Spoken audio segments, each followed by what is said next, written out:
কুকুরের কামড় অবহেলা করা ঠিক না। কুকুর কামড়ালে জলাতঙ্ক রোগ হয় এবং প্রতিষেধক ব্যবস্থা গ্রহণ না করলে রোগী মারা যায়। কুকুরে কামড়ানোর সাথে সাথে ক্ষতস্থান বারবার সাবান দিয়ে ভালোভাবে পরিষ্কার করতে হবে। চাকা বল সাবান, পচা সাবান, এই ধরনের ক্ষার জাতীয়, অর্থাৎ যে সাবানগুলোতে কি হয়, ক্ষারের পরিমাণ বেশি থাকে, এই জাতীয় সাবানগুলোতে ওই জায়গাটা পরিষ্কার করতে হবে।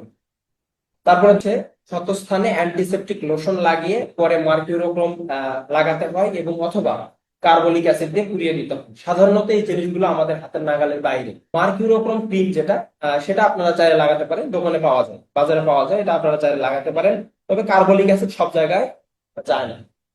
সবচেয়ে উত্তম উপায় হচ্ছে যখন কামড় দেবে বা আঁচড় দেবে সেই জায়গাটা পচা সাবান হোক আর ওই যে চাকা বল সাবান, এই সাবান দিয়ে ওই জায়গাটা পরিষ্কার করে দাও। দিলে কি হবে, ওই জায়গার বাহ্যিক ভাবে বা টপিক্যালি যদি ভাইরাসের কোনো অংশ বিশেষ থেকে থাকে সেগুলো কি হবে, নষ্ট হয়ে যাবে। ক্ষতস্থান রক্তপাতের জন্য খোলা রাখতে হবে, এটা একটু উত্তম পন্থা।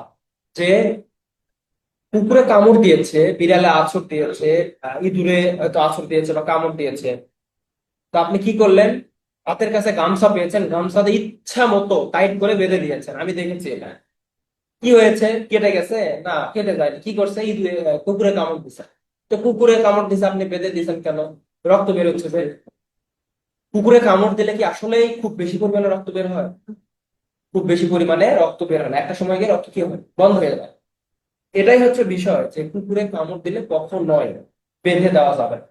প্রয়োজনে চাপ দিয়ে রক্ত ওই জায়গা থেকে বের করে দেয়, দূষিত রক্তটা ওই জায়গা থেকে বের করে দেয়। কুকুর যদি আপনাকে কামড় দেয়, শেয়াল যদি কামড় দেয়, শেয়ালের কামড়টা এমনি থেকে বিষাক্ত, কুকুরের থেকেও বিষাক্ত হয় শেয়ালের কামড়। কামড় দিয়েছে মানে আপনি ভ্যাকসিন দিয়ে নেবেন, এতে আপনার ক্ষতি হবে না, শরীরের ক্ষতি হবে না, নিশ্চিত ভ্যাকসিনটা দিয়ে নেবেন। বিড়ালের বিষয়ে সেম।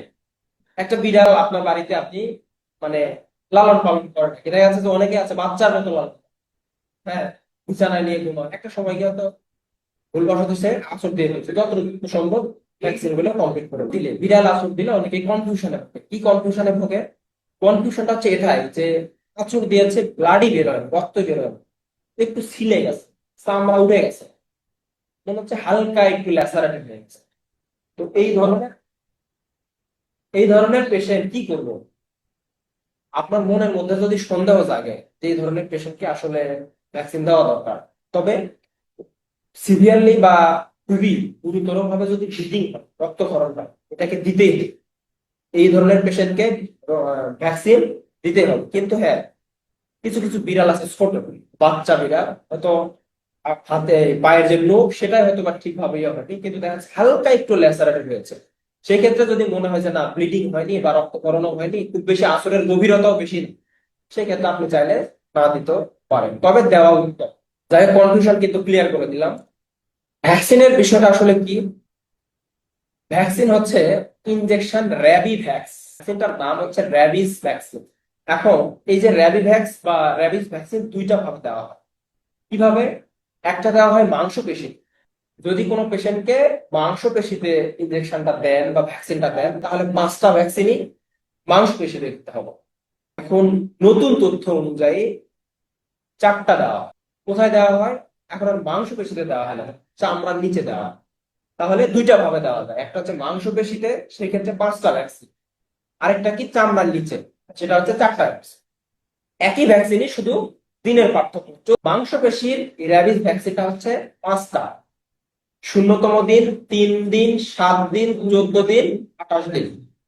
যদি কোনো পেশেন্টকে সাবকিউটেনিয়াসলি দেওয়া হয়, চামড়ার নিচে দেওয়া হয়, 0 দিন, 3 দিন, 7 দিন, 28 দিন, 14 দিনের যে ভ্যাকসিনটা সেটা পাবে। এমন কোন পেশেন্ট আছে যে প্রেগনেন্ট ওমেন বা গর্ভবতী মহিলা, তাদের ক্ষেত্রেও কিন্তু নিরাপদ। বিশেষ করে র্যাবিস ভ্যাকসিনটা, এটা কুকুর কামড় দিলেও দেওয়া যাবে, ইঁদুর কামড় দিলেও দেওয়া যাবে, বা দেখা যাচ্ছে বিড়ালে যদি আছর দেয় সেক্ষেত্রে ব্যবহার করা যাবে। যে কোনো কেনাইন দন্তযুক্ত প্রাণী যদি আপনাকে আছর দেয় বা কামড় দেয়, সেক্ষেত্রে আমরা র্যাবিস ভ্যাকসিনটা বা র্যাবিভ্যাক্স ভ্যাকসিনটা দেব।